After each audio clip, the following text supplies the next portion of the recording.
دیں۔ اس طرح جب سلیمان علیہ السلام گر پڑے تو جنوں پہ یہ بات کھل گئی کہ اگر وہ غیب کے جاننے والے ہوتے تو اس ذلت کے عذاب میں مبتلا نہ رہتے۔ لقد کان لسبأ فی مسکنہم آیا، ایک طرف آل داؤد شکر گزار، دوسری طرف ایک اور قوم کا ذکر جن کو اللہ نے اسی طرح بہت نعمتوں سے نوازا تھا، لیکن ان کی ناشکری نے ان کی نعمتوں کو ختم کر دیا۔ سبا کے لیے ان کے اپنے ہی مسکن میں ایک نشانی موجود تھی۔ قوم سبا اپنے وقت کی بہت مالدار تجارت پیشہ اور زراعت پیشہ قوم تھی، اور ان کے تجارتی اسفار جو تھے وہ بھی بڑے کامیاب تھے۔ یمن سے لے کر شام تک کے علاقے میں ہزاروں بستیاں انہوں نے بنا رکھی تھی، ہرے بھرے راستے تھے اور سفر بہت سہولت کے ساتھ ہوتے تھے، اور اس سے ان کی تجارت بہت چمکی ہوئی تھی۔ اسی طرح چونکہ سمندر کے کنارے کے قریب تھے تو وہاں سے سمندر پار بھی ان کی تجارت دور دور تک پھیلی ہوئی تھی۔ لیکن انہوں نے کیا کیا؟ فرمایا دو باغ دائیں اور بائیں، کھاؤ اپنے رب کا دیا ہوا رزق اور شکر بجا لاؤ اس کا۔ اللہ نے بس اتنا ہی چاہا تھا ان سے کہ وہ نعمتیں استعمال کریں مگر شکر ادا کریں، اللہ کے بندے اللہ کے وفادار بن کر رہیں۔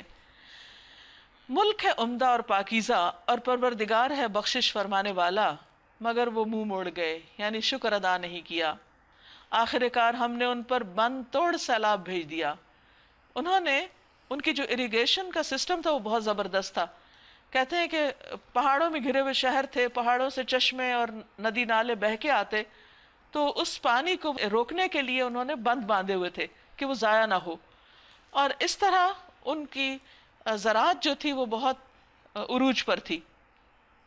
لیکن انہوں نے جب اللہ کی نافرمانیاں کی، ناشکری کی، تو وہی پانی جو ان کے کھیت سیراب کرتا تھا، ان کے لیے رزق اور خوشحالی کا ذریعہ تھا، اسی پانی سے ایسا سیلاب آیا جب بند ٹوٹا کہ ان کی زمین کے اوپر سے جو زرخیز مٹی تھی وہ ساری بہہ گئی، اور پیچھے جو زمین رہ گئی وہ کچھ اگانے کے قابل نہ تھی۔ اور ان کے پچھلے دو باغوں کی جگہ دو اور باغ انہیں دیے جن میں کڑوے کسیلے پھل اور جھاؤ کے درخت تھے، یعنی وہ زراعت کے قابل زمین نہ رہی۔ اور کچھ تھوڑی سی بیریاں، یہ تھا ان کے کفر کا بدلہ، ناشکری کا بدلہ جو ہم نے ان کو دیا۔ دنیا میں اللہ نے نشانی دکھا دی۔ کہتے ہیں کہ 1000 سال تک یہ قوم بہت ترقی پر رہی، بہت عروج پر رہی، لیکن پھر انجام یہ ہوا۔ اور ناشکر انسان کے سوا ایسا بدلہ ہم کسی اور کو نہیں دیتے۔ یعنی جب بھی انسان سے کوئی نعمت چھنے، ضرور سوچے کیا گناہ کیا ہے، کیا غلطی کی ہے، کہاں ناشکرا پن کیا ہے، کہاں اللہ کو یاد نہیں رکھا، کہاں نعمت پا کے اس کی فرما برداری کی بجائے اس کی ناشکری کرنا شروع کر دی۔ اور ہم نے ان کے اور ان بستیوں کے درمیان جن کو ہم نے برکت عطا کی تھی نمایاں بستیاں بسا دیں، اور اس میں سفر کی مسافتیں ایک اندازے پر رکھ دیں۔ یعنی ان لوگوں کو پورا ایک ان کا جو سفر تھا اس میں ہر مناسب فاصلے پر ایک ایک بستی ہوتی تھی جس میں ان کے امن امان کے بھی سسٹم موجود تھے، اور اس کے علاوہ کھانے پینے کی بھی سہولتیں تھیں، اور سفر سارا ہی بہت خوشگوار ہوتا تھا۔ آج بھی آپ اگر کچھ ترقی یافتہ علاقوں میں جائیں جہاں بڑے بڑے ہائی ویز ہیں اور راستے میں مختلف طرح کی ریسٹ پلیسز بنی ہوئی ہیں، تو سفر بذات خود سفر نہیں بلکہ ایک تفریح بن جاتا ہے کہ جہاں چاہے انسان روک لے، ریسٹ کر لے، کھائے پیے، انجوائے کرے، اور پھر اس کے بعد دوبارہ سفر پہ چل پڑے۔ تو یہ کئی ہزار سال پہلے ان کو یہ سب نعمتیں میسر تھیں۔ فرمایا چلو پھرو ان راستوں میں رات دن پورے امن کے ساتھ، یعنی رات کو بھی سفر سے کوئی خوف نہیں تھا، مگر انہوں نے کہا ہے ہمارے رب ہمارے سفر کی مسافتیں لمبی کر دے۔ یعنی انہیں ایسا غرور اور تکبر آیا اور ایسی باتیں کہنے لگے۔ بعض اوقات کہتا تو انسان ہنسی مذاق میں ہی ہے ایسی باتیں، کہ جب انسان کو بہت نعمتیں مل جاتی ہیں تو انسان کہتا ہے کبھی ہم بھی دوسرا مزہ چکھتے کہ جب نعمت نہیں ہوتی تو کیا ہوتا ہے۔ تو اسی قسم کے کچھ بول بولے انہوں نے، یا اسی طرح کے عمل کیے، انہوں نے اپنے اوپر آپ ظلم کیا۔ تو اسی پہ پتہ چلتا ہے کہ انسان کو منفی باتیں ہنسی مذاق میں بھی نہیں کرنی چاہیے، اور اپنے اوپر بد دعا نہیں کرنی چاہیے، نہ اپنی اولاد پر اور نہ ہی اپنے پیاروں کے لیے۔ اگر ان سے کوئی تکلیف پہنچ بھی جائے، کوئی پتہ نہیں اس کو قبولیت کا وقت ہو اور انسان کسی بڑی مشکل میں جا پڑے۔ آخر کار ہم نے انہیں افسانہ بنا کے رکھ دیا، بس کہانیاں ہی رہ گئی ان کی، کوئی چیز ان کی نہ بچی، اور انہیں بالکل تتر بتر کر ڈالا۔ یعنی ایسی منتشر ہوئی وہ قوم کہ دنیا بھر میں پھیل گئی، اور ان کا یہ بکھرنا ایک محاورہ بن گیا کہ فلاں لوگ ایسے بکھرے جیسے قوم سبا. یقیناً اس میں نشانیاں ہیں ہر اس شخص کے لیے جو بڑا صابر اور شاکر ہو. ان کے معاملے میں ابلیس نے اپنا گمان صحیح پایا. اس نے ایک چال چلی اور اس نے سوچا کہ میری یہ چال کامیاب ہو جائے گی، اور وہ ہو گئی. کیونکہ ابلیس نے ڈے 1 پہ کہا تھا کہ میں انسانوں کو اس طرح پھانسوں گا کہ وہ شکر گزار نہ ہو، ان کی اکثریت ناشکری ہو جائے گی. تو یہی اس کا وار اس قوم پہ چل گیا اور انہوں نے اسی کی پیروی کی بجز ایک تھوڑے سے گروہ کے جو مومن تھا. لیکن جب برائی کثرت سے پھیل جائے اور مومن تھوڑے رہ جائیں تو پھر معاملہ اکثریت کے مطابق ہی ہو جاتا ہے. ابلیس کو ان پر کوئی اقتدار حاصل نہ تھا، زور نہ تھا، مگر جو کچھ ہوا وہ اس لیے ہوا کہ ہم یہ دیکھنا چاہتے تھے کہ کون آخرت کا ماننے والا ہے اور کون اس کی طرف سے شک میں پڑا ہوا ہے. یعنی جب انسان کے اندر آخرت کے یقین میں کمی ہوتی ہے تو اس سے بہت خرابیاں ہونے لگتی ہیں. تیرا رب ہر چیز پر نگران ہے، یعنی وہ خود دیکھتا ہے کہ کون بندہ کیا طرز عمل اختیار کیے ہوئے ہے. تو یہ دو مثالیں آمنے سامنے ہیں. ایک طرف آل داؤد ہے شکر گزار، تو ان کا انجام کیا ہوا، اور دوسری طرف قوم سبا ہے جس نے ناشکری کی اور اس کا کیا انجام ہوا. قل ادعوا الذين زعمتم من دون الله لا يملكون مثقال ذرة في السماوات ولا في الأرض وما لهم فيها من شرك وما لهم منهم من ظهير. اے نبی صلی اللہ علیہ وسلم ان مشرکین سے کہیے پکار دیکھو اپنے ان معبودوں کو جنہیں تم اللہ کے سوا اپنا معبود سمجھے بیٹھے ہو. وہ نہ آسمانوں میں کسی ذرہ برابر چیز کے مالک ہیں نہ زمین میں، وہ آسمان و زمین کی ملکیت میں شریک بھی نہیں ہیں. ان میں سے کوئی اللہ کا مددگار بھی نہیں ہے، اور اللہ کے حضور کوئی شفاعت بھی کسی کے لیے نافع نہیں ہو سکتی بجز اس شخص کے جس کے لیے اللہ نے سفارش کی اجازت دی ہو. حتیٰ کہ جب لوگوں کے دلوں سے گھبراہٹ دور ہوگی، یعنی قیامت کے دن، تو وہ سفارش کرنے والوں سے پوچھیں گے تمہارے رب نے کیا جواب دیا؟ وہ کہیں گے ٹھیک جواب ملا ہے اور وہ بزرگ و برتر ہے. یعنی یہاں اس دن کا نقشہ کھینچا گیا ہے کہ جب قیامت کے دن کوئی سفارش کرنے والا کسی کے حق میں سفارش کی جب اجازت طلب کرے گا تو پھر اس کے بعد انسان کا ڈر کے مارے حال کیا ہوگا. یعنی اپلیکیشن گئی ہوئی ہے، پتہ نہیں جواب کیا آتا ہے. اے نبی صلی اللہ علیہ وسلم ان سے پوچھئے کون تم کو آسمانوں اور زمین سے رزق دیتا ہے؟ یعنی یہ جو اللہ کو نہیں مانتے، اللہ کو معبود نہیں سمجھتے، ان سے یہ تو پوچھئے کہ ان کو یہ سب کھلا پلا کون رہا ہے. کہو اللہ. اب لا محالہ ہم میں اور تم میں سے کوئی ایک ہی ہدایت پر ہے یا گمراہی میں پڑا ہوا ہے. ان سے کہیے جو قصور ہم نے کیا ہو اس کی کوئی باز پرس تم سے نہ ہوگی، اور جو کچھ تم کر رہے ہو اس کی کوئی جواب طلبی ہم سے نہیں کی جائے گی. ہمارا رب ہم کو جمع کرے گا، پھر ہمارے درمیان ٹھیک ٹھیک فیصلہ کر دے گا. وہ ایسا زبردست حاکم ہے جو سب کچھ جانتا ہے. ان سے کہیے ذرا مجھے دکھاؤ تو صحیح وہ کون ہستیاں ہیں جنہیں تم نے اس کے ساتھ شریک لگا رکھا ہے، یعنی اللہ کے ساتھ. ہرگز نہیں، زبردست اور دانا تو بس وہ اللہ ہی ہے، اس کے ساتھ کوئی اور شریک نہیں، نہ اس کی ذات میں اور نہ صفات میں. اور اے نبی صلی اللہ علیہ وسلم ہم نے آپ کو تمام انسانوں کے لیے بشیر و نذیر بنا کر بھیجا ہے، مگر اکثر لوگ جانتے ہی نہیں. وَلَكِنَّ أَكْثَرَ النَّاسِ لَا يَعْلَمُونَ. تو ہمارا کیا فرض بنتا ہے جو آپ کی امت ہے کہ ہم اپنے نبی کے بارے میں ان سب لوگوں کو بتائیں جن کو معلوم نہیں، تاکہ وہ ان کو اپنا رہنما مان کر کامیابی تک پہنچے، دنیا کی زندگی بھی اپنی خوبصورت بنائیں اور آخرت کی بھی. یہ لوگ تم سے کہتے ہیں کہ وہ قیامت کا وعدہ کب پورا ہوگا اگر تم سچے ہو. کہو تمہارے لیے ایک ایسے دن کی میعاد مقرر ہے جس کے آنے میں نہ ایک گھڑی بھر کی تاخیر تم کر سکتے ہو اور نہ گھڑی بھر پہلے اسے لا سکتے ہو. یہ کافر کہتے ہیں ہم اس قرآن کو ہرگز نہ مانیں گے اور نہ اس سے پہلے آئی ہوئی کسی کتاب کو مانیں گے. یعنی صاف انکار اللہ کی طرف سے آئی ہوئی رہنمائی کا. کاش تم دیکھو ان کا حال اس وقت جب یہ ظالم اپنے رب کے حضور کھڑے ہوں گے. آج تو بڑے شوق سے انکار کر رہے ہیں، لیکن کل شامت کیا آئے گی وہ کل ہی پتہ چلے گی. اس وقت یہ ایک دوسرے پر الزام دھریں گے، ایک دوسرے کو بلیم کریں گے. جو لوگ دنیا میں دبا کر رکھے گئے تھے وہ بڑے بننے والوں سے کہیں گے اگر تم نہ ہوتے تو ہم مومن ہوتے، تم نے ہمیں بھٹکایا. وہ بڑے بننے والے ان دبے ہوئے لوگوں کو جواب دیں گے، کیا ہم نے تمہیں اس ہدایت سے روکا تھا جو تمہارے پاس آئی تھی؟ نہیں، بلکہ تم خود مجرم تھے، تم خود ذمہ دار ہو اپنی غلطی کے۔ وہ دبے ہوئے لوگ ان بڑے بننے والوں سے کہیں گے، نہیں، بلکہ شب و روز کی مکاری تھی جب تم ہم سے کہتے تھے کہ ہم اللہ سے کفر کریں اور دوسروں کو اس کا شریک ٹھہرائیں۔ آخر کار جب یہ لوگ عذاب دیکھیں گے تو اپنے دلوں میں پچھتائیں گے، اور ہم ان منکرین کے گلوں میں توق ڈال دیں گے۔ کیا لوگوں کو اس کے سوا اور کوئی بدلہ دیا جا سکتا ہے کہ جیسے اعمال ان کے تھے ویسی ہی وہ جزا پائیں؟ یعنی محض بلیم کرنے سے ان کا مسئلہ حل نہیں ہوگا۔ کبھی ایسا نہیں ہوا کہ ہم نے کسی بستی میں ایک خبردار کرنے والا بھیجا ہو اور اس بستی کے کھاتے پیتے لوگوں نے یہ نہ کہا ہو کہ جو پیغام تم لے کر آئے ہو ہم اس کو نہیں مانتے۔ یعنی سب سے زیادہ تو جو اس بستی کے عقل مند، سو کالڈ عقل مند پڑھے لکھے لوگ ہوتے ہیں وہی انکار کر دیتے ہیں۔ انہوں نے ہمیشہ یہی کہا کہ ہم تم سے زیادہ مال اور اولاد رکھتے ہیں، ان کو اسی چیز کا گھمنڈ مار گیا، اور ہم ہرگز سزا پانے والے نہیں، دنیا میں بھی ہم پریویلیجڈ لوگ ہیں، آخرت میں بھی ایسا ہی ہوگا۔ اے نبی صلی اللہ علیہ وسلم ان سے کہیے، میرا رب جسے چاہتا ہے کشادہ رزق دیتا ہے، وہ اس لیے نہیں دیتا کہ کوئی شخص ڈیزرو کرتا ہے، اور جسے چاہتا ہے نپاتلا عطا کرتا ہے۔ بعض اوقات کوئی شخص بہت نیک ہوتا ہے لیکن اس کے باوجود اس کو رزق میں تنگی ہوتی ہے، یہ اللہ کا فیصلہ ہے، مگر اکثر لوگ اس کی حقیقت نہیں جانتے۔ یہ تمہاری دولت اور تمہاری اولاد نہیں جو تمہیں ہم سے قریب کرتی ہو، یعنی اللہ اس سے متاثر نہیں ہوتا۔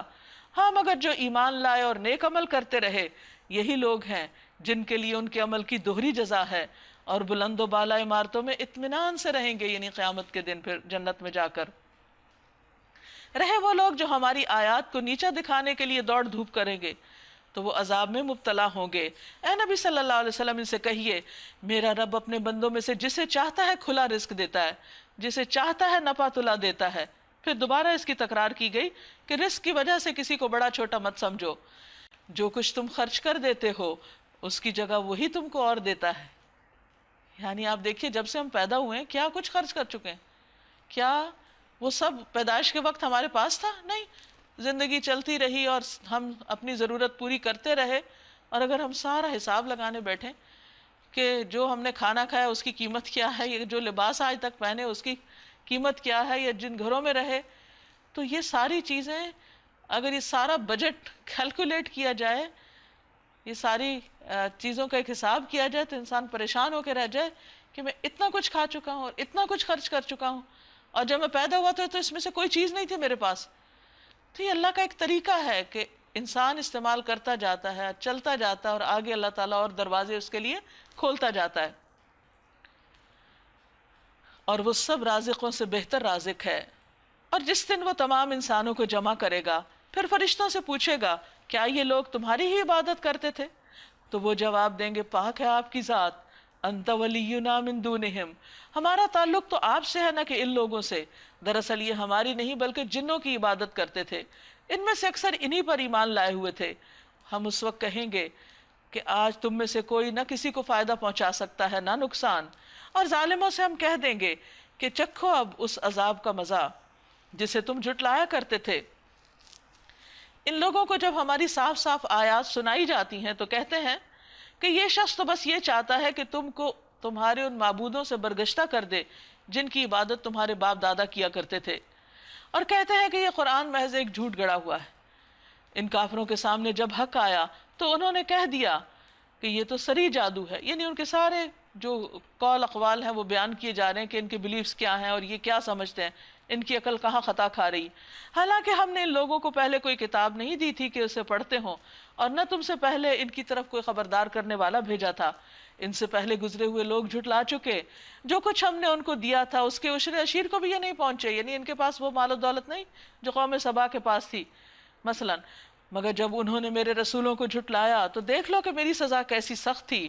اے نبی صلی اللہ علیہ وسلم ان سے کہیے، میں تمہیں بس ایک بات کی نصیحت کرتا ہوں، خدا کے لیے تم اکیلے اکیلے دو دو مل کر اپنا دماغ لڑاؤ اور سوچو، یعنی زیادہ لوگوں کی بات نہیں کی، اکیلے اور پھر دو، کیونکہ جتنے زیادہ لوگ ہو جاتے ہیں پھر بات کہیں سے کہیں چلی جاتی، فوکس نہیں رہتا۔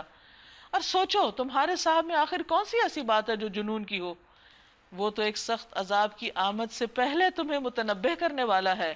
ان سے کہیے اگر میں نے تم سے کوئی اجر مانگا ہے تو تمہیں کو مبارک، یعنی میں اپنے اس تبلیغ کے کام پر تم سے کوئی صلہ نہیں چاہتا، میرا اجر تو اللہ کے ذمہ ہے اور وہ ہر چیز پر گواہ ہے۔ ان سے کہیے میرا رب مجھ پر حق کا القاء کرتا ہے اور وہ تمام پوشیدہ حقیقتوں کا جاننے والا ہے۔ کہو حق آ گیا اور اب باطل کے کیے کچھ نہیں ہو سکتا۔ کہو اگر میں گمراہ ہو گیا ہوں تو میری گمراہی کا وبال مجھ پر ہے، اور اگر میں ہدایت پر ہوں تو اس وحی کی بنا پر ہوں جو میرا رب میرے اوپر نازل کرتا ہے۔ وہ سب کچھ سنتا اور قریب ہے، سمیع قریب۔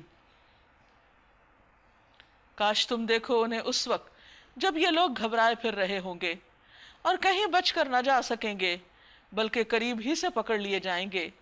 اس وقت یہ کہیں گے کہ ہم اس پر ایمان لے آئے، حالانکہ اب دور نکلی ہوئی چیز کہاں ہاتھ آ سکتی ہے، یعنی موقع گزر گیا۔ اب اس سے پہلے یہ کفر کر چکے تھے اور بلا تحقیق دور دور کی کوڑیاں لاتے تھے، یعنی اپنے وہم و گمان سے باتیں کرتے تھے اور ان پہ جمے ہوئے تھے۔ اس وقت جس چیز کی یہ تمنا کر رہے ہوں گے اس سے محروم کر دیے جائیں گے، جس طرح ان کے پیش رو ہم مشرب محروم ہو چکے ہوں گے۔ انہم کانوا فی شک مریب، یہ بڑے گمراہ کن شک میں پڑے ہوئے تھے جو ان کو بے چین کیے ہوئے تھا۔ سورۃ فاطر، بسم اللہ الرحمن الرحیم، شروع اللہ کے نام سے جو بے انتہا مہربان نہایت رحم فرمانے والا ہے۔ الحمدللہ فاطر السماوات والارض جاعل الملائکۃ رسلا رسلا اولی اجنحۃ مثنی وثلاث ورباع یزید فی الخلق ما یشاء ان اللہ علی کل شیء قدیر۔ تعریف اللہ ہی کے لیے ہے جو آسمانوں اور زمین کا بنانے والا اور فرشتوں کو پیغام رساں مقرر کرنے والا ہے۔ یعنی اللہ سبحانہ وتعالیٰ نے اپنے بندوں کی ہدایت کے لیے جو پیغام بھیجا ہے وہ فرشتوں کے ذریعے بھیجا ہے، اور ان فرشتوں کو خاص پاورز عطا کی ہیں۔ ایسے فرشتے جن کے 2 3 اور 4 بازو ہیں، وہ اپنی مخلوق کی ساخت میں جیسا چاہتا ہے اضافہ کرتا ہے۔ حضرت جبریل علیہ السلام کو جب آپ صلی اللہ علیہ وسلم نے دیکھا تو ان کے 600 پر تھے۔ زمزم کے کنویں کے بارے میں آتا ہے کہ فرشتے نے اپنی ایڑی یا بازو سے زمین میں گڑھا کر دیا، جس سے وہاں سے پانی ابل آیا۔ یقیناً اللہ ہر چیز پر قادر ہے۔ اللہ جس رحمت کا دروازہ بھی لوگوں کے لیے کھول دے اسے کوئی روکنے والا نہیں، اور جسے وہ بند کر دے اسے اللہ کے بعد پھر کوئی دوسرا کھولنے والا نہیں۔ اس لیے اللہ کو چھوڑ کے کسی اور کے پاس جانے کی بھی ضرورت نہیں۔ سارے اختیارات کا مالک صرف اللہ ہے، وہی رزق دیتا ہے، وہی اولاد دیتا ہے، وہی مشکلیں آسان کرتا ہے۔ اس لیے بندے کو ہر حال میں براہ راست ڈائریکٹ اس کی طرف جانا چاہیے، وہ زبردست اور حکیم ہے۔ لوگو تم پر جو اللہ کے احسانات ہیں انہیں یاد رکھو۔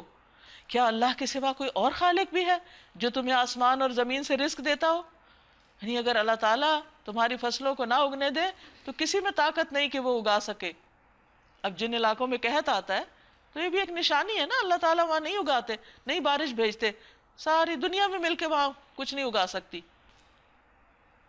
کوئی معبود اس کے سوا نہیں۔ آخر تم کہاں سے دھوکہ کھا رہے ہو؟ کون تمہیں بہکا رہا ہے؟ اب اگر اے نبی صلی اللہ علیہ وسلم یہ لوگ آپ کو جھٹلاتے ہیں تو یہ کوئی نئی بات نہیں، آپ سے پہلے بھی بہت سے رسول جھٹلائے جا چکے ہیں، اور سارے معاملات آخر کار اللہ ہی کی طرف رجوع ہونے والے ہیں۔ یعنی فیصلہ لوگوں کے ہاتھوں میں نہیں کہ اگر یہ جھٹلائیں گے تو یہ کوئی نقصان دیں گے، فیصلہ تو اللہ کے پاس ہے اور وہ ان کو پوچھے گا اور پکڑے گا۔ یا ایہا الناس، اے لوگو، ان وعد اللہ حق، بے شک اللہ کا وعدہ سچا ہے، برحق ہے، یعنی آخرت کا وعدہ۔ فلا تغرنکم الحیات الدنیا، تمہیں دنیا کی زندگی دھوکے میں نہ ڈالے۔ دنیا کی زندگی کا دھوکہ کیا ہے کہ انسان یہ سمجھتا ہے کہ شاید یہ جو کچھ وہ انجوائے کر رہا ہے یا رہ رہا ہے، کھا پی رہا ہے، سوتا ہے، اٹھتا ہے، جاگتا ہے، یہ سلسلہ شاید ہمیشہ چلتا رہے اور پھر ختم ہو جائے گا انسان اور آئندہ کوئی حساب کتاب نہیں۔ یہ مت سمجھنا۔ اور نہ وہ بڑا دھوکے باز یعنی شیطان تمہیں اللہ کے بارے میں کوئی دھوکہ دینے پائے کہ تم اللہ کی بات نہ مانو۔ در حقیقت شیطان تمہارا دشمن ہے، اس لیے اب تم اسے اپنا دشمن ہی سمجھو۔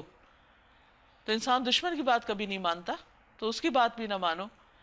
وہ تو اپنے پیروکاروں کو اپنی راہ پر اس لیے بلا رہا ہے کہ وہ دوزخیوں میں شامل ہو جائیں، یعنی اس کی بات ماننے کا مطلب یہ ہے کہ انجام بھی پھر اسی کے ساتھ ہو۔ جو لوگ کفر کریں گے ان کے لیے سخت عذاب ہے، اور جو ایمان لائیں گے اور نیک عمل کریں گے ان کے لیے مغفرت اور بڑا اجر ہے۔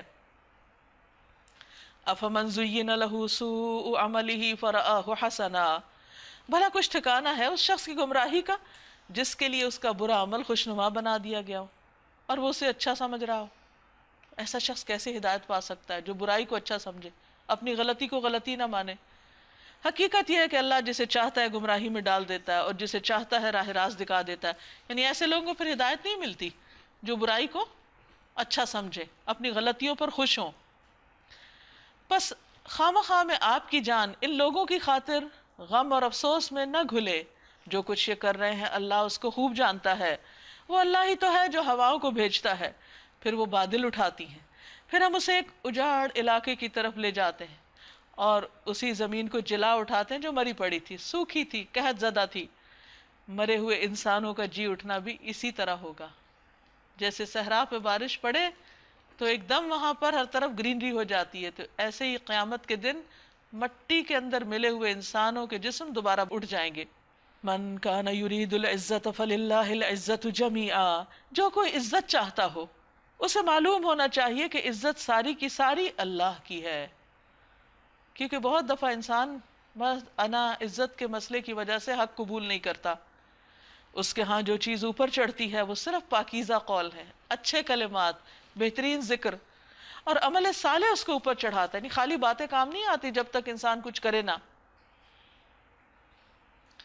رہے وہ لوگ جو بےہودہ چال بازیاں کرتے ہیں، یعنی غلط باتیں کرتے ہیں اور فریب کاریاں کرتے ہیں اور چالاکیاں کرتے ہیں اور دین میں بھی وہ دھوکہ بازیاں کرتے ہیں، ان کے لیے سخت عذاب ہے کیونکہ اللہ سب جانتا ہے۔ وَمَكْرُ أُولَٰئِكَ هُوَ يَبُورُ، اور ان کا مکر خود ہی غارت ہونے والا ہے۔ اللہ نے تم کو مٹی سے پیدا کیا، انسان کو اس کی حقیقت یاد دلائی جا رہی ہے کہ وہ ہوش میں آئے، پھر نطفے سے، پھر تمہارے جوڑے بنا دیے یعنی مرد اور عورت۔ کوئی عورت حاملہ نہیں ہوتی اور نہ ہی کوئی بچہ جنتی ہے مگر یہ سب کچھ اللہ کے علم میں ہوتا ہے۔ کوئی عمر پانے والا عمر نہیں پاتا، نہ کسی کی عمر میں کچھ کمی ہوتی ہے مگر یہ سب کچھ ایک کتاب میں لکھا ہوتا ہے۔ اللہ کے لیے کام بہت آسان ہے، جس کی چاہے زندگی بڑھا دے، جس کی چاہے گھٹا دے، کیونکہ دعا جو ہے اس سے تقدیر بھی بدل جاتی، اور اسی طرح صلہ رحمی سے انسان کی عمر میں برکت ہوتی ہے۔ اور پانی کے دو ذخیرے یکساں نہیں ہیں، ایک میٹھا اور پیاس بجھانے والا، پینے میں خوشگوار، اور دوسرا سخت کھاری کے حلق چھیل دے، مگر دونوں سے تم تر و تازہ گوشت حاصل کرتے ہو، پہننے کے لیے زینت کا سامان نکالتے ہو، اور اسی پانی میں تم دیکھتے ہو کہ کشتیاں اس کا سینہ چیرتی ہوئی چلی جا رہی ہیں تاکہ تم اللہ کا فضل تلاش کرو، کیونکہ بہت سے کھانے پینے کی چیزوں کی ٹرانسپورٹیشن جو ہے وہ سمندر کے ذریعے ہوتی ہے، کشتیوں کے ساتھ، یعنی کشتیوں کے ذریعے لوگ ادھر ادھر لے جاتے ہیں۔ اور اس کے شکر گزار بنو، وہ دن کے اندر رات کو اور رات کے اندر دن کو پروتا ہوا لے آتا ہے، یعنی پتہ ہی نہیں چلتا، ایک دوسرے میں تبدیل ہو جاتا ہے، ہمیں کچھ بھی نہیں کرنا پڑتا، خود بخود ہو رہا ہے یہ سب۔ چاند اور سورج کو اس نے مسخر کر رکھا ہے، یہ سب کچھ ایک وقت مقرر تک کے لیے چلا جا رہا ہے، یعنی اپنی گردش میں ہے۔ وہی اللہ جس کے یہ سارے کام ہیں تمہارا رب ہے، بادشاہی اسی کی ہے۔ اسے چھوڑ کر جن دوسروں کو تم پکارتے ہو وہ ایک پر ایک کاہ کے مالک بھی نہیں ہے، انہیں پکارو تو وہ تمہاری دعا سن نہیں سکتے، سن لیں تو تمہیں کوئی جواب نہیں دے سکتے، اور قیامت کے روز وہ تمہارے شرک کا انکار کر دیں گے، یعنی وہاں جا کر کہیں گے کہ ہم نے کب کہا تھا کہ ہم سے کچھ مانگو، اور ہم نے کیا کب کہا تھا کہ ہم تمہاری دعائیں سننے والے ہیں یا تمہارے غم بانٹنے والے ہیں۔ حقیقت حال کی ایسی صحیح خبر تمہیں خبردار کے سوا کوئی نہیں دے سکتا، یعنی اللہ تعالیٰ نے خود ہی بتا دیا کہ غیر اللہ سے مانگنے میں تمہیں کوئی فائدہ نہیں۔ یا ایہا الناس انتم الفقراء الی اللہ، اے لوگو، اے سب لوگو، نیک بد، عالم جاہل، عورت مرد، کالا گورا، سب کے سب، یا ایہا الناس انتم الفقراء، تم سب محتاج ہو۔ سوچئے ذرا کہ کبھی کسی نیک سے نیک شخص نے یہ کہا کہ میں بہت نیک ہوں، مجھے مزید نیکی کی ضرورت نہیں، یا مجھے اللہ کی رحمت کی ضرورت نہیں، میں تو خود ہی اپنی ذات میں بہت کچھ ہوں؟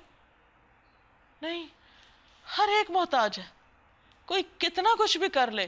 فرشتے جو دن رات اللہ کے حضور جھکے رہتے ہیں، قیامت کے دن کہیں گے یا اللہ ہم نے تیری عبادت کا حق نہیں ادا کیا، ما عبدناک حق عبادتک. تو جب وہ اللہ سے مانگ رہے ہیں اور اللہ سے ڈرتے ہیں اور اللہ کے آگے جھکے ہوئے ہیں، تو پھر ہم انسانوں کو بھی اللہ ہی سے مانگنا چاہیے، اللہ ہی سے اپنی ضروریات اس کے سامنے رکھنی چاہیے. اور اللہ تو غنی اور حمید ہے، وہ ایک ذات ایسی ہے کہ جس کو کسی چیز کی ضرورت نہیں، نہ کسی کی عبادت کی، نہ کسی کے صدقہ خیرات کی، اور نہ کسی اور چیز کی. اور باقی انسان وہ سب محتاج ہیں. آپ دیکھیے کہ خود نبی صلی اللہ علیہ وسلم کتنی دعائیں مانگا کرتے تھے. جنگ بدر میں جب آپ پریشان تھے کہ دشمن ان سے 3 گنا زیادہ تعداد میں سر پہ آ کھڑا ہوا تھا، تو آپ سجدے میں پڑے اور رو رو کر اللہ سے پکار پکار کے دعائیں کر رہے تھے. اور اللہ کے رسول صلی اللہ علیہ وسلم سے بڑا کون ہو سکتا ہے؟ کوئی بھی نہیں. تو جب اللہ کے رسول صلی اللہ علیہ وسلم سارے انسانوں میں سے سب سے بڑے ہیں، سب سے زیادہ اللہ کے قریب ہیں، وہ اللہ سے خود مانگ رہے ہیں، تو ہمیں ان سے مانگنا چاہیے، اللہ ہی سے مانگنا چاہیے، اللہ سے مانگنا چاہیے. فرمایا وہ چاہے تو تمہیں ہٹا کر کوئی نئی خلقت تمہاری جگہ لے آئے، ایسا کرنا اللہ کے لیے کچھ بھی دشوار نہیں. کوئی بوجھ اٹھانے والا کسی دوسرے کا بوجھ نہ اٹھائے گا، اور اگر کوئی لدا ہوا نفس اپنا بوجھ اٹھانے کے لیے پکارے گا تو اس کے بوجھ کا ایک ذرا حصہ بھی، ادنا حصہ بھی بٹانے کے لیے کوئی نہ آئے گا، چاہے وہ قریب ترین رشتہ دار ہی کیوں نہ ہو. یعنی قیامت کے دن تو کوئی کسی کے کام آنے والا نہیں. سب سے زیادہ فکر دنیا میں آپ دیکھیں کہ رشتہ داروں کو ہوتی ہے. اگر کسی پہ کوئی موت کی تکلیف آ جائے، کوئی نقصان ہو جائے، تو وہی پہلے آتے ہیں. قیامت کے دن وہ بھی نہیں آئیں گے، تو باقی کس نے آنا؟ اے نبی صلی اللہ علیہ وسلم، آپ تو صرف ان لوگوں کو خبردار کر سکتے ہیں جو بن دیکھے اپنے رب سے ڈرتے ہیں، نماز قائم کرتے ہیں.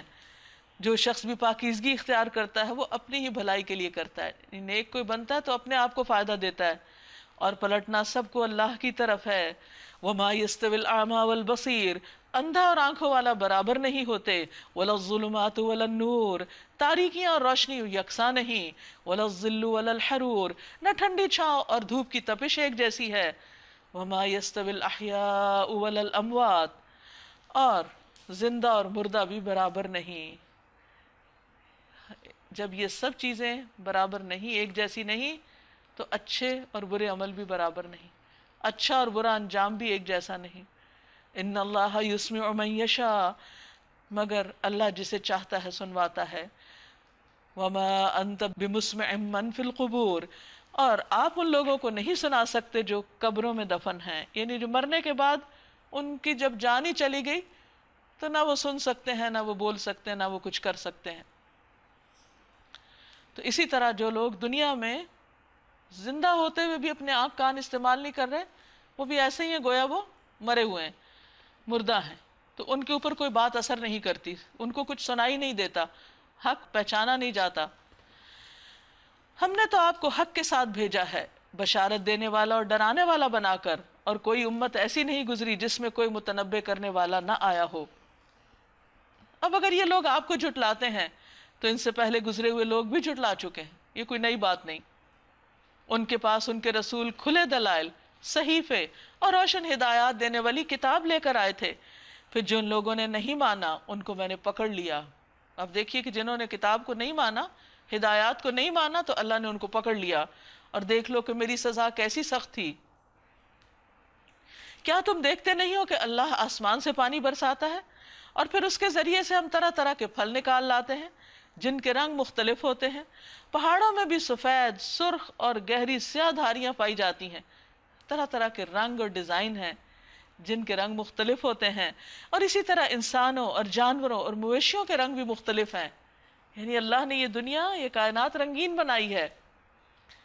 حقیقت یہ ہے کہ اللہ کے بندوں میں سے صرف علم رکھنے والے لوگ ہی اس سے ڈرتے ہیں، کیونکہ وہ اللہ کو پہچان جاتے ہیں، اللہ کی عظمت کا احساس ان کے دل میں آ جاتا ہے، اللہ کی بڑائی ان کے دل میں آتی ہے، تو انہیں پھر اللہ سے ڈر لگتا ہے. جو جتنا جاہل اور غافل ہے وہ اتنا ہی ڈرنے سے دور ہے. بے شک اللہ زبردست اور درگزر فرمانے والا ہے. ان الذین یتلون کتاب اللہ، بے شک وہ لوگ جو کتاب اللہ کو پڑھتے ہیں، اس کی تلاوت کرتے ہیں. وَأَقَامُوا الصَّلَاةَ، اور نماز قائم کرتے ہیں. وَأَنفَقُوا مِمَّا رَزَقْنَاهُمْ، اور اس میں سے خرچ کرتے ہیں جو ہم نے ان کو رزق دیا. سرًّا وَعَلَانِيَةً، چھپا کے بھی، دکھا کے بھی، کھلے چھپے. یرجون تجارت لن تبور، وہ یقیناً ایک ایسی تجارت کی توقع رکھتے ہیں کہ جس میں کبھی خسارہ نہیں ہوگا، ہرگز کوئی نقصان نہیں ہوگا۔ کامیابی کا کتنا بہترین نسخہ بتا دیا گیا۔ اللہ کی کتاب کی تلاوت، اور تلاوت سے مراد صرف لفظی طور پر نہیں پڑھنا بلکہ اس کے معنی کو جاننا، نماز قائم کرنا، اللہ کے دیے ہوئے رزق میں سے خرچ کرنا، یہ ایک ایسی تجارت، ایک ایسا بزنس ہے جس میں 100% نفع ہی نفع ہے، فائدہ ہی فائدہ ہے۔ اس لیے بے حد ضروری ہے کہ انسان اللہ سبحانہ وتعالیٰ کے ساتھ اس تجارت کو اپنے فائدے میں کر لے اور ان چیزوں کو اپنی زندگی میں پرائرٹی پر رکھے۔ جب اللہ کی کتاب کے ساتھ انسان کا تعلق ہوتا ہے تو اس وقت انسان کو براہ راست رہنمائی ملتی رہتی ہے، اچھے اور برے کا فرق پتہ چلتا رہتا ہے، اور اس طرح انسان صحیح راستے پہ چلتا رہتا ہے۔ نمازوں کے ذریعے اس کے گناہ معاف ہو جاتے ہیں، اللہ تعالیٰ سے تعلق مضبوط ہوتا ہے، انفاق فی سبیل اللہ سے، صدقہ خیرات سے اس کے خطاؤں کا کفارہ ہوتا رہتا ہے، گناہوں کی آگ ٹھنڈی ہوتی رہتی ہے۔ لہٰذا ایسا شخص جب اللہ کے حضور حاضر ہوگا تو وہ اللہ کا پسندیدہ بن چکا ہوگا۔ لِيُوَفِّيَهُمْ أُجُورَهُمْ وَيَزِيدَهُمْ مِنْ فَضْلِهِ إِنَّهُ غَفُورٌ شَكُورٌ۔ اس تجارت میں انہوں نے اپنا سب کچھ اس لیے کھپائی، یہ سب کام اس لیے کیے تاکہ اللہ ان کے اجر پورے کے پورے ان کو دے دے اور مزید اپنے فضل سے ان کو نوازے۔ بے شک اللہ بخشنے والا اور قدردان ہے۔ اے نبی صلی اللہ علیہ وسلم، جو کتاب ہم نے آپ کی طرف وحی کے ذریعے بھیجی ہے یعنی قرآن، وہ حق ہے، تصدیق کرتی ہوئی آئی ہے ان کتابوں کی جو اس سے پہلے آئی تھیں۔ بے شک اللہ اپنے بندوں کے حال سے باخبر ہے اور ہر چیز پر نگاہ رکھنے والا ہے۔ ثم اورثنا الکتاب، پھر وارث بنا دیا ہم نے اس کتاب کا یعنی قرآن مجید کا، کس کو؟ الذین اصطفینا من عبادنا، جنہیں ہم نے اپنے بندوں میں سے چن لیا، یعنی محمد صلی اللہ علیہ وسلم کی امت، صحابہ کرام، تابعین، اور اس کے بعد قیامت تک آپ کی امت آپ کی اس کتاب کی وارث ہے۔ انبیاء مال و دولت ورثے میں نہیں چھوڑتے، ان کی وراثت علم ہوتا ہے۔ یہ کتاب آپ نے وراثت میں چھوڑی جو ہمارے لیے اب لازم ہے کہ ہم اس کا حق ادا کریں اور اس کی قدردانی کریں۔ لیکن امت تین طرح کی ہے، فَمِنْهُمْ ظَالِمٌ لِنَفْسِهِ، ان میں سے کوئی تو اپنی جان پہ ظلم کرنے والا ہے، یعنی وہ اپنا حق نہیں دے رہا جو اس کو چاہیے تھا کہ کتاب میں سے دے، یعنی کتاب کے ساتھ اس کا تعلق کوئی نہیں ہے۔ وَمِنْهُمْ مُقْتَصِدٌ، اور ان میں سے بعض بیچ کی راہ چل رہے ہیں، یعنی کچھ کر لیتے ہیں وہ کتاب کے مطابق اور کچھ نہیں۔ وَمِنْهُمْ سَابِقٌ بِالْخَيْرَاتِ بِإِذْنِ اللَّهِ، اور ان میں سے بعض ایسے ہیں جو نیکیوں میں اللہ کے اذن سے دوڑ لگانے والے ہیں، آگے جانے والے ہیں، انہیں کوئی حکم پتہ چلتا ہے تو فوراً عمل کر لیتے ہیں اور اس خیر کے کام میں آگے آگے بڑھنے والے ہیں۔ ذَلِكَ هُوَ الْفَضْلُ الْكَبِيرُ، یہی بہت بڑا فضل ہے، وہ دوڑتے دوڑتے جنتوں میں جا پہنچیں گے۔ جنات عدن يدخلونها، عدن کے باغ جن میں وہ داخل ہوں گے، یحلون فیہا من اساور من ذہب ولؤلؤا، وہاں انہیں سونے کے کنگنوں اور موتیوں سے آراستہ کیا جائے گا۔ یعنی انسان کی تمنا دنیا میں کیا ہوتی ہے کہ یہ زیب و زینت کی چیزیں اس کو نصیب ہوں۔ دنیا میں ایسی آرائش اور ایسی خوبصورتی ہر ایک کو اچھی لگتی ہے، لیکن ہر ایک کو ملتی نہیں جو اس کی چاہت کے مطابق۔ ایسے لوگ اگر یہ کام کریں، اس کتاب کا حق دیں، نبی صلی اللہ علیہ وسلم کی اس وراثت کو دنیا تک لے کر جائیں، تو ان کے لیے ایسا خوبصورت انجام ہے۔ وَلِبَاسُهُمْ فِيهَا حَرِيرٌ، اور ان کا لباس اس میں ریشم کا ہوگا۔ اب یہ جو تین قسم کے درجے ہیں لوگوں کے، ہمیں دیکھنا چاہیے کہ ہم کس درجے میں آتے ہیں۔ ایک روایت میں آتا ہے کہ آپ نے فرمایا جو لوگ نیکیوں میں سبقت لے گئے ہیں وہ جنت میں کسی حساب کے بغیر داخل ہو جائیں گے، کیونکہ انہوں نے دنیا میں کوئی حساب کتاب نہیں کیے، کیلکولیشن نہیں کی، بس جو حکم سامنے آیا اس کو اللہ کا حکم سمجھ کے کر لیا۔ وہ صرف یہ نہیں دیکھتے رہ گئے کہ یہ فرض ہے، یہ سنت ہے، یہ نفل ہے، نیکی کا موقع پایا اور اسے کر لیا۔ اور جو بیچ کی راہ رہے ہیں ان سے محاسبہ ہوگا، لیکن ہلکا محاسبہ۔ رہے وہ لوگ جنہوں نے اپنے نفس پہ ظلم کیا تو وہ حشر کے طویل عرصے میں روکے جائیں گے، یعنی وہاں انتظار کرنا پڑے گا ان کو، انہی کو اللہ اپنی رحمت میں لے لے گا پھر آخر میں۔ یہی لوگ ہیں جو کہیں گے شکر ہے اس خدا کا جس نے ہم سے غم کو دور کر دیا۔ وقالوا الحمد للہ الذی اذهب عنا الحزن، وہ کہیں گے اللہ کا شکر جس نے ہم سے غم دور کر دیا اور بالآخر ہمیں نجات دے دی. ان ربنا لغفور شکور، یقیناً ہمارا رب معاف کرنے والا، قدر فرمانے والا ہے. الذی احلنا دار المقامت من فضلی، جس نے ہمیں اپنے فضل سے ابدی قیام کی جگہ لا ٹھہرایا. لا یمسنا فیہا نصب، یہاں ہمیں کوئی تھکاوٹ نہیں ہوتی. ولا یمسنا فیہا لغوب، اور نہ ہمیں یہاں کوئی بوریت، نہ کوئی مشقت، نہ کوئی تکان. والذین کفروا، اس کے برعکس وہ لوگ جنہوں نے کفر کیا، لہم نار جہنم، ان کے لیے جہنم کی آگ ہے. لا یقضی علیہم فیموتوا، نہ ان کا فیصلہ کیا جائے گا کہ وہ مر جائیں، یعنی ان کا قصہ نہیں پاک کیا جائے گا. ولا یخفف عنہم من عذابها، اور نہ ان کے عذاب میں کسی قسم کی کوئی کمی کی جائے گی. کذالک نجزی کل کفور، اسی طرح ہم ہر ناشکرے کو جزا دیں گے. یعنی جس نے اللہ کی بات نہیں مانی، اللہ کے احکامات کی ناقدری کی، پھر قیامت کے دن وہ اس انجام سے دوچار ہوگا. وَهُمْ يَسْتَرِخُونَ فِيهَا، اور وہ اس میں چیخیں گے، چیخ چیخ کے کہیں گے، ربنا اخرجنا، اللہ ہم کو یہاں سے نکال، نعمل صالحا، ہم کوئی اچھے کام کر کے آئیں، غیر الذی کننا نعمل، ان کاموں کو سوا جو ہم کرتے رہے. یا رب تو ہمیں اس مصیبت سے نکال، اس جہنم سے نکال، تاکہ اب ہم اپنی اصلاح کر کے آئیں. اللہ تعالیٰ اس موقع پر ان کی اس مشکلوں کا آسان نہیں کریں گے، بلکہ فرمائیں گے اولم نعمرکم، کیا ہم نے تم کو اتنی عمر نہیں دی تھی، ما یتذکر فیہ من تذکر، کہ جس میں جو نصیحت لینا چاہتا تھا نصیحت لے سکتا تھا. نبی صلی اللہ علیہ وسلم نے فرمایا اللہ تعالیٰ اس بندے کا عذر پورا کر دیتے ہیں جسے اللہ نے 60-70 سال تک زندگی عطا فرمائی ہو، اللہ اس کا عذر پورا کر دیتے ہیں. اس کے بعد اس کے پاس کوئی بہانہ نہیں رہ جاتا کہ میں اچھے کام نہیں کر سکا. وَجَاءَكُمُ النَّذِيرُ، اور تمہارے پاس ڈرانے والا بھی آیا تھا. اللہ نے ساری حجت تمام کر دی، لیکن تم نے اپنا طرز عمل نہیں بدلا. فَذُوقُوا، پس چکھو، فَمَا لِلظَّالِمِينَ مِن نَصِيرٍ، ظالموں کا آج کوئی بھی مددگار نہیں. ان اللہ عالم غیب السماوات والارض، بے شک اللہ آسمانوں اور زمین کی ہر پوشیدہ چیز سے واقف ہے.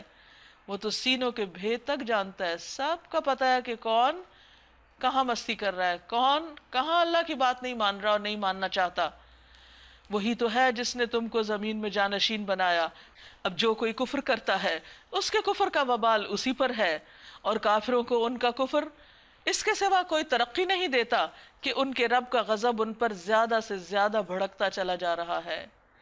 کافروں کے لیے خسارے میں اضافے کے سوا کوئی ترقی نہیں.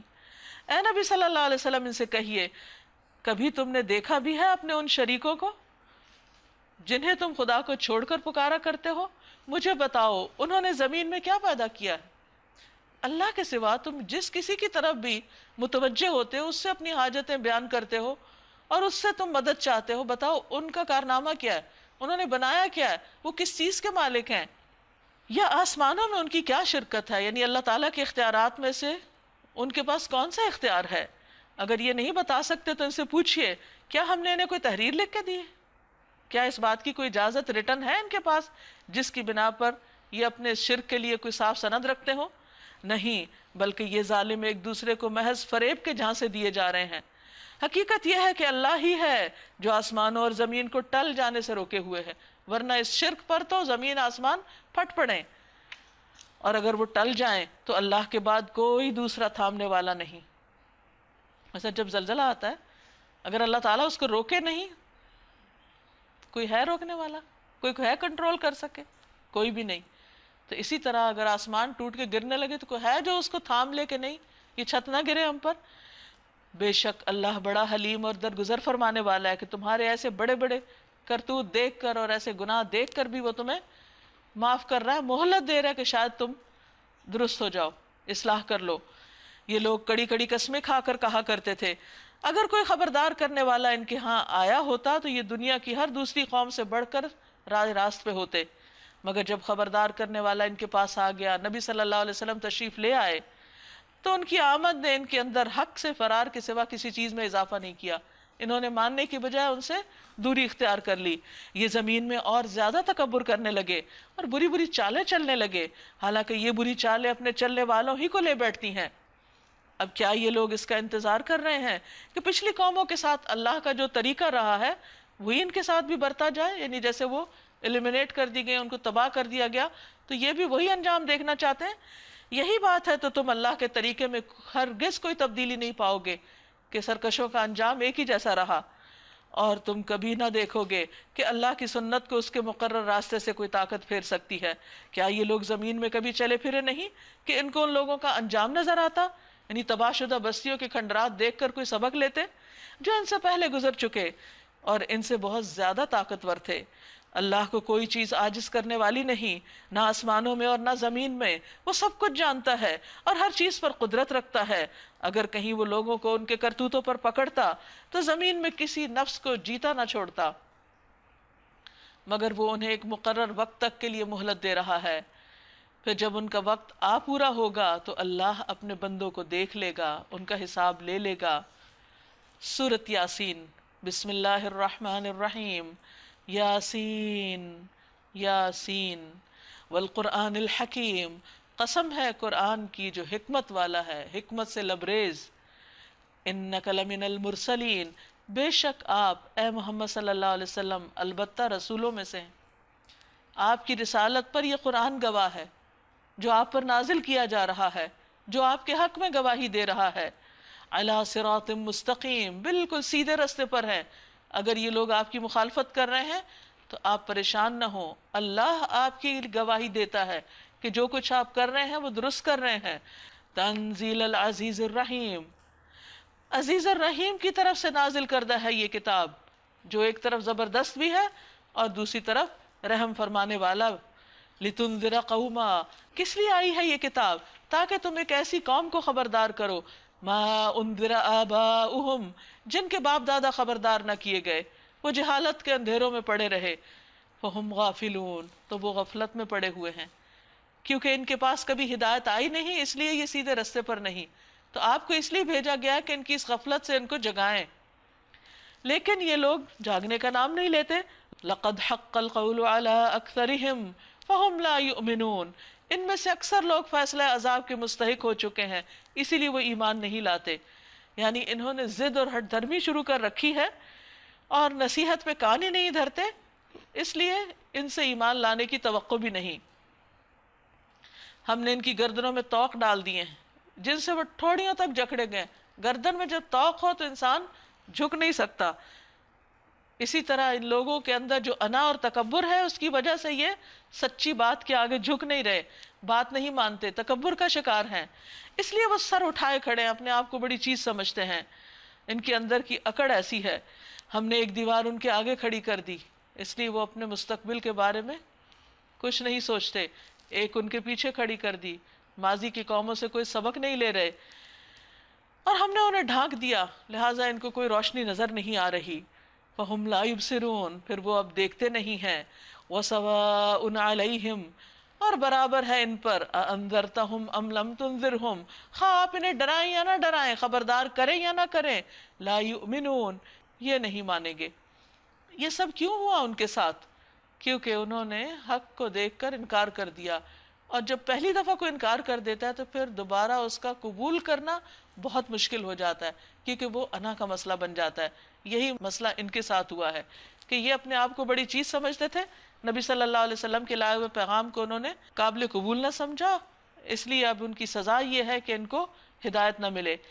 انما تنذر من اتبع الذکر وخشی الرحمن بالغیب، بے شک آپ تو اسی کو خبردار کر سکتے ہیں جو نصیحت کی پیروی کرے اور بن دیکھے خدائے رحمان سے ڈرے۔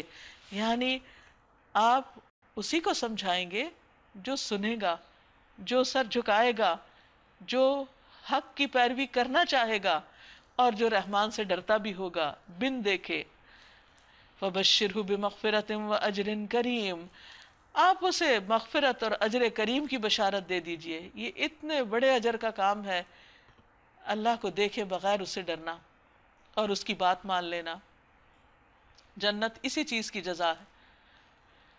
اِنَّا نَحْنُ نُحْيِي الْمَوْتَى وَنَكْتُبُ مَا قَدَّمُوا وَآثَارَهُمْ، یقیناً ہم ایک روز مردوں کو زندہ کرنے والے ہیں، جو کچھ افعال انہوں نے کیے ہیں وہ سب ہم لکھتے جا رہے ہیں، اور جو کچھ آثار انہوں نے اپنے پیچھے چھوڑے ہیں وہ بھی ہم ریکارڈ کر رہے ہیں۔ ہر چیز کو ہم نے ایک کھلی کتاب میں درج کر رکھا ہے۔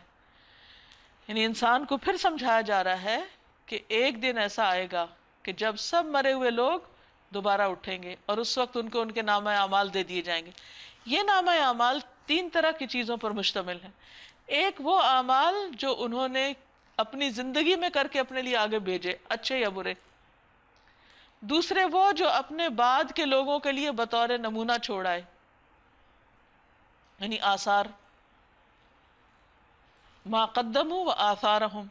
اور ان آثار میں ایک تو وہ جو وقتی طور پر اس دور کے لوگوں کے اوپر پڑے، اور دوسرے وہ جو مرنے کے بعد نسل در نسل چلتے رہے. بنو سلمہ کے لوگ مدینہ کے ایک کونے میں مسجد سے دور رہتے تھے. انہوں نے مسجد کے قریب منتقل ہونے کا ارادہ کیا تو یہ آیت نازل ہوئی کہ بے شک ہم تمہارے نشانات قدم لکھ رہے ہیں. آج کی دنیا میں جب ریکارڈنگ کے اور ویڈیو ریکارڈنگ کے سارے انتظامات موجود ہیں تو اللہ سبحانہ وتعالیٰ کے ہاں کسی بھی چیز کی ریکارڈنگ تصویر کے ساتھ ہو، آواز کے ساتھ ہو، کسی اور طریقے سے ہو، وہ کچھ بھی مشکل نہیں. اللہ نے واضح طور پہ بتا دیا کہ قیامت کے دن تمہارا سب کیا درا سامنے آ جائے گا. وہ جو تم نے اپنی زندگی میں کیا، وہ جو تمہارے بعد تمہارے طریقے پہ لوگ چلتے رہے، اور جو تم نے اپنے آس پاس اثرات چھوڑے. تو انسان کو بہت کانشیس ہو کے زندگی بسر کرنی چاہیے. ہمارے عمل صرف وہ عمل نہیں جو ہم اس وقت کر رہے ہیں، ہمیں دیکھ کر اور جو لوگ جو کچھ کریں گے وہ بھی ہمارے ذمہ آئے گا.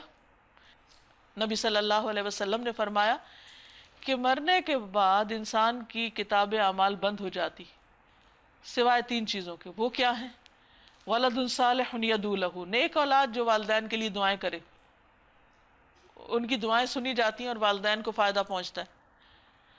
او یا اس کے علاوہ صدقۃ جاریہ، ایسی جگہ انسان مال خرچ کر جائے یا وصیت کر جائے جو نیکی کے کاموں میں لگے، اور پھر وہ نیکی جب تک ہوتی رہے تو صدقہ اس کا پھلتا پھولتا رہے اور اس کا اجر بڑھتا رہے اور وہ بھی لکھا جاتا رہے. اور تیسری چیز او علم ينتفع به، ایسا علم سکھا جائے جس سے لوگ فائدہ اٹھائیں، چاہے خود ایسے شاگرد تیار کرے یا کتابیں لکھے یا کسی بھی اور ذریعے سے علم کو پروموٹ کرے. تو مر بھی جائے انسان تو اس کے سکھائے ہوئے، اس کے لکھے ہوئے، اس کے پڑھائے ہوئے جو لوگ ہوں گے وہ اس کے لیے جو بھی وہ عمل کریں گے وہ سکھانے والے کو فائدہ دے گا. تو اس لیے ہم سب کو زندگی ایسے گزارنی چاہیے کہ صرف آج نہیں، کل کے لیے بھی کام کریں. صرف اپنی زندگی میں نہیں، اپنے مرنے کے بعد تک کے لیے بھی آثار چھوڑیں. پھر ایک مستی کی مثال یہاں دی گئی، وَاضْرِبْ لَهُمْ مَثَلًا أَصْحَابَ الْقَرْيَةِ إِذْ جَاءَهَا الْمُرْسَلُونَ. انہیں مثال کے طور پر اس بستی والوں کا قصہ سناؤ جبکہ اس میں رسول آئے تھے. ہم نے ان کی طرف 2 رسول بھیجے اور انہوں نے دونوں کو جھٹلا دیا. پھر ہم نے تیسرا مدد کے لیے بھیجا اور ان سب نے کہا ہم تمہاری طرف رسول کی حیثیت سے بھیجے گئے. یعنی انہوں نے اپنے آپ حیثیت رسول کے قوم کے سامنے انٹروڈیوس کیا. بستی والوں نے کہا تم کچھ نہیں مگر ہم جیسے چند انسان. ہر قوم کو یہی مسئلہ ہوا کہ ہم انسانوں کو کیسے رسول مانے. یہ بھی ایک کبر کی بات تھی، تکبر کی، کہ ہم بڑی چیز ہیں، تم ہمیں کیوں نصیحت کرنے آ گئے. اور خدا رحمان نے ہرگز کوئی چیز نازل نہیں کی، تم محض جھوٹ بولتے ہو. رسولوں نے کہا ہمارا رب جانتا ہے کہ ہم ضرور تمہاری طرف رسول بنا کر بھیجے گئے ہیں اور ہم پر صاف صاف پیغام پہنچا دینے کے سوا کوئی ذمہ داری نہیں. لیکن بستی والے نہ مانے، کہنے لگے ہم تو تمہیں اپنے لیے فعال بد سمجھتے ہیں، منحوس سمجھتے ہیں. اگر تم باز نہ آئے تو ہم تم کو سنسار کر دیں گے اور ہم سے تم بڑی دردناک سزا پاؤ گے. رسولوں نے جواب دیا تمہاری فعال بد تو تمہارے اپنے ساتھ لگی ہوئی ہے، یعنی تم جو مان نہیں رہے تو یہی تمہارے لیے نحوست کا سبب ہے. کیا یہ باتیں تم اس لیے کر رہے ہو کہ تمہیں نصیحت کی گئی؟ اصل بات یہ ہے کہ تم حد سے گزرے ہوئے لوگ ہو.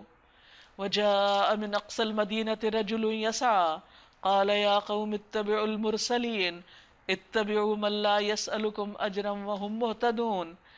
اتنے میں شہر کے دور دراز گوشے سے ایک شخص دوڑتا ہوا آیا، بولا اے میری قوم کے لوگو، رسولوں کی پیروی اختیار کر لو، پیروی کرو ان لوگوں کی جو تم سے کوئی اجر نہیں مانگتے اور ٹھیک راستے پر ہیں. وآخر دعوانا ان الحمد للہ رب العالمین. ناظرین، اس وقت ہم 22واں پارہ مکمل کر چکے ہیں.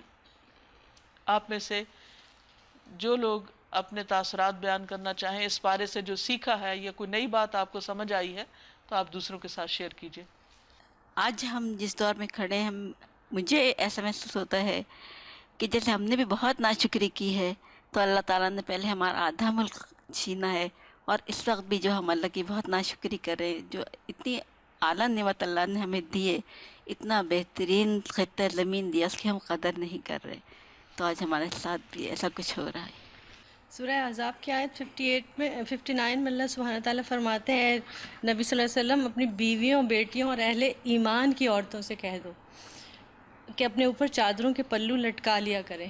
تو اس کا مطلب ہے، کیونکہ آج کل لوگ بہت یہ کہتے ہیں کہ یہ حکم صرف ازواج مطہرات کے لیے تھا، ہم لوگوں کے لیے نہیں ہے، تو یہاں صاف بالکل واضح طور پہ کہا گیا اے ایمان والوں، اہل ایمان کی عورتوں سے بھی یہ کہہ دیا کریں کہ جب باہر نکلیں تو یعنی نبی صلی اللہ علیہ وسلم سے کہا گیا کہ آپ ایمان والی عورتوں سے بھی جی کہیے۔ بالکل۔ تو اور ہم اگر ایمان والے ہیں تو یہ حکم ہمارے لیے بھی ہے۔ جی، یہ ہم اگر ایمان والے ہیں تو اس میں کوئی ڈاؤٹ نہیں ہے کہ یہ حکم ہمارے لیے نہیں ہے، بالکل واضح حکم ہے، کوئی گھما پھرا کے بات نہیں کی گئی ہے، بالکل واضح الفاظ میں ہمیں کہا گیا۔ اور اس کے علاوہ سورہ سبا سے ہمیں یہ سبق ملتا ہے کہ جو اللہ سبحانہ تعالیٰ فرماتے ہیں لَإِن شَكَرْتُمْ لَأَزِيدَنَّكُمْ، اگر تم شکر کرو گے تو میں تمہاری نعمتوں میں اضافہ کروں گا، لَإِن كَفَرْتُمْ إِنَّ عَذَابِي شَدِيدٌ۔ سورہ فاتر کی آیت نمبر 12 کے اندر اللہ تعالیٰ نے 2 دریاؤں کا ذکر کیا ہے کہ ایک میٹھا ہے اور ایک نمکین کڑوا ہے، اور دونوں میں ہی فائدے ہیں، دونوں سے ہم فائدے حاصل کرتے ہیں۔ تو ہم لوگ جو عام چیزوں میں ایسا کرتے ہیں کہ اچھے لوگ، اچھی چیزیں، یہ تو ہم برداشت کرتے ہیں، ہمیں اچھا لگتا ہے یہ، لیکن جو اچھے اخلاق کے نہیں ہوتے ہیں یا اچھی چیزیں نہیں ہوتی ہیں تو ہم اس کو نہیں برداشت کرتے ہیں نا، اس کے ساتھ برا رویہ اختیار کرتے ہیں، کہتے ہیں کہ یہ کیوں ہے۔ تو حالانکہ اللہ تعالیٰ کہہ رہا ہے کہ دونوں ہی چیزیں، دونوں میں ہی فائدے ہیں، دونوں ہی لوگوں میں فائدے ہیں، بس ضرورت اس بات کی کہ ہمیں وہ خیر نکالنی آنی چاہیے کہ خیر کس طرح نکالنی ہے اس میں سے۔ آیت حجاب کے حوالے سے ایک پچھلے دنوں بہت پیاری بات میرے مطالعے میں آئی تھی کہ جس طرح ہم کہتے ہیں کہ بہت اسپیشل چیزیں ہوتی ہیں جو کورڈ ہوتی ہیں، اللہ تعالیٰ کی ذات ہے، بہت اسپیشل ہے، نور ہے اللہ تعالیٰ، اور وہ بھی مستور ہیں۔ اسی طرح خانہ کعبہ کہ کوئی عام گھر نہیں ہے اور وہ بھی کورڈ ہے۔ بالکل اسی طرح قرآن میں جس طرح اللہ تعالیٰ نے فرمایا کہ مسلم عورت جو ہے وہ بہت اسپیشل ہے، اسی لیے اس کو بھی کور کرنے کا حکم ہے۔ سورہ یاسین سے آج ہمیں بہت تھاٹ پرووکنگ میسیج ملتا ہے کہ ہم کیا آثار اپنی موت کے بعد کے لیے چھوڑ کے جا رہے ہیں دنیا میں۔ اگر دیکھا جائے تو ایک ایوریج انسان، مطلب کہ ہم لوگ ویڈیوز، پکچرز، ہماری جو رائٹنگ ہے، جو ہم لکھ رہے ہیں، کسی کو کچھ سکھا رہے ہیں، ہم نے کچھ بنایا ہے، جو بھی ہماری موت کے بعد یہاں پہ رہ جائے گا، تو کیا اس میں زیادہ چیزیں وہ ہیں جو بیکار یا فضول ہیں، جو ہمیں موت کے بعد فائدہ نہیں دیں گی، اور ایسا بہت کم ہے جو ہمیں ہماری آخرت میں کام آئے۔ تو انسان کو بہت محتاط ہونے کی ضرورت ہے لائف میں۔ کہ دعاؤں کے بارے میں آج پتہ لگا کہ انسان تو محتاج ہیں، سبھی محتاج ہیں، تو ہم لوگوں کو اپنی دعاؤں کا جائزہ لینا چاہیے، جس طرح کہ آپ صلی اللہ علیہ وسلم نے بھی جنگ بدر میں رو کے دعا مانگی، تو جو لوگ بھی دعا میں کسی شریک کرتے ہیں تو انہیں بڑا غور کی ضرورت ہے۔ آج ایک چیز جو مجھے بہت زیادہ سمجھ میں آئی وہ یہ ہے کہ بعض اوقات ہم قرآن مجید پڑھ رہے ہوتے ہیں اور کچھ احکامات ہوتے ہیں جو کہ ہمیں نہیں سمجھ آ رہے ہوتے اس وقت، تو اس میں دراصل ہمارے عقل کی نقص ہے کہ ہمیں نہیں سمجھ میں آ رہے، تو بیسیکلی جو ریزن ہوتا ہے کسی چیز کے نہیں سمجھ میں آنے کا، وہ ہم اس کی ڈیپتھ کو نہیں سمجھتے ہوتے، تو اس کا حل بھی اللہ سبحانہ و تعالیٰ نے قرآن مجید میں بتا دیا کہ فَاسْأَلُوا أَهْلَ الذِّكْرِ إِن كُنتُمْ لَا تَعْلَمُونَ۔ تو اگر اللہ تعالیٰ کے بارے میں یا کسی احکام کے بارے میں ہمیں کوئی بھی دل میں شکوک ہے، شبہات ہیں، تو اس کے بارے میں ہمیں جاننے کی کوشش کرنی چاہیے۔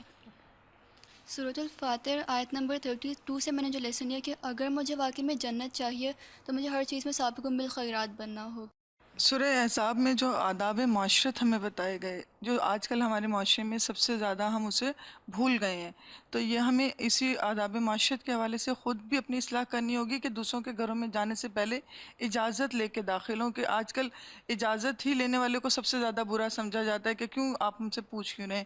تو یہ ہمارے لیے عمل ہم سب کو اپنے اصول یہ بنانا ہوگا کہ جب بھی کسی کے گھر جائیں اس سے پہلے اجازت لے لیں اور نہ جواب ملنے پر ناراضگی کا اظہار نہ کیا جائے۔ اور پورے پارے سے جو سبق آج ہمیں مل رہا ہے کہ ایمان، عمل صالح، یہ 2 چیزیں تو ہمارے لیے ضروری ہوں گی، لیکن اس کے ساتھ اللہ اور اللہ کے رسول صلی اللہ علیہ وسلم کی اطاعت اور اتباع بھی ہم پر لازم ہے۔ ناظرین، اس کے ساتھ ہی ہمارے آج کے پروگرام کا وقت ختم ہوتا ہے۔ اللہ تعالیٰ سے دعا ہے کہ وہ ہمیں عمل کی توفیق عطا فرمائے۔ آپ سب کے لیے دعائیں اور نیک تمنائیں۔ السلام علیکم ورحمۃ اللہ وبرکاتہ۔